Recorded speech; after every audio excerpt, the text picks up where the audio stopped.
Please use the sharing tools found via the share button at the top or side of articles.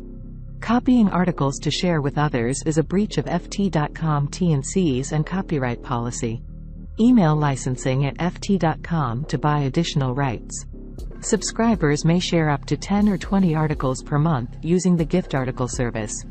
More information can be found here.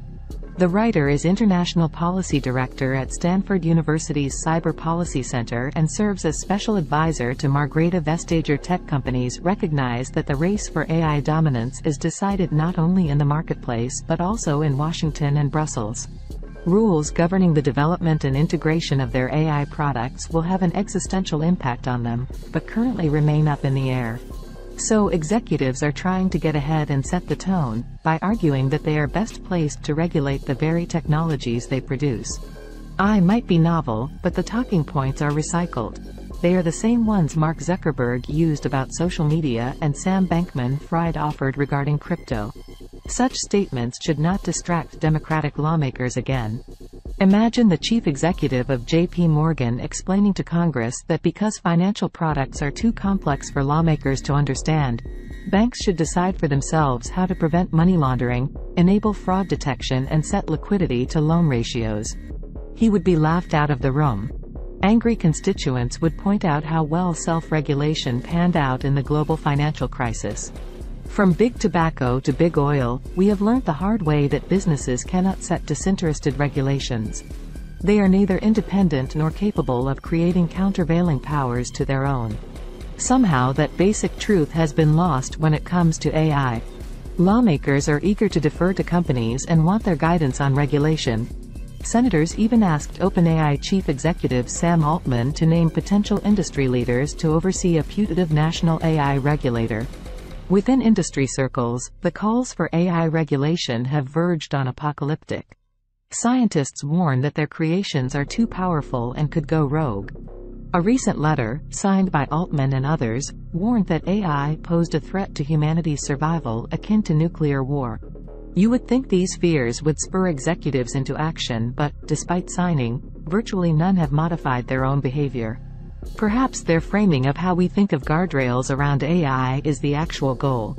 Our ability to navigate questions about the type of regulation needed is also heavily influenced by our understanding of the technology itself. The statements have focused attention on AI's existential risk. But critics argue that prioritizing the prevention of this down the line overshadows the much-needed work against discrimination and bias that should be happening today. Warnings about the catastrophic risks of AI, supported by the very people who could stop pushing their products into society, are disorienting.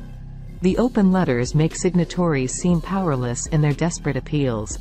But those sounding the alarm already have the power to slow or pause the potentially dangerous progression of artificial intelligence. Former Google chief executive Eric Schmidt maintains that companies are the only ones equipped to develop guardrails, while governments lack the expertise. But lawmakers and executives are not experts in farming, fighting crime or prescribing medication either, yet they regulate all those activities. They should certainly not be discouraged by the complexity of AI, if anything it should encourage them to take responsibility. And Schmidt has unintentionally reminded us of the first challenge: breaking the monopolies on access to proprietary information. With independent research, realistic risk assessments and guidelines on the enforcement of existing regulations, a debate about the need for new measures would be based on facts. Executive actions speak louder than words. Just a few days after Sam Altman welcomed AI regulation in his testimony before Congress, he threatened to pull the plug on OpenAI's operations in Europe because of it. When he realized that EU regulators did not take kindly to threats, he switched back to a charm offensive, pledging to open an office in Europe. Lawmakers must remember that businesspeople are principally concerned with profit rather than societal impacts. It is high time to move beyond pleasantries and to define specific goals and methods for AI regulation. Policymakers must not let tech CEOs shape and control the narrative, let alone the process. A decade of technological disruption has highlighted the importance of independent oversight. That principle is even more important when the power over technologies like AI is concentrated in a handful of companies. We should listen to the powerful individuals running them, but never take their words at face value. Their grand claims and ambitions should instead kick regulators and lawmakers into action based on their own expertise, that of the democratic process. Thanks you for watching this video. Have more.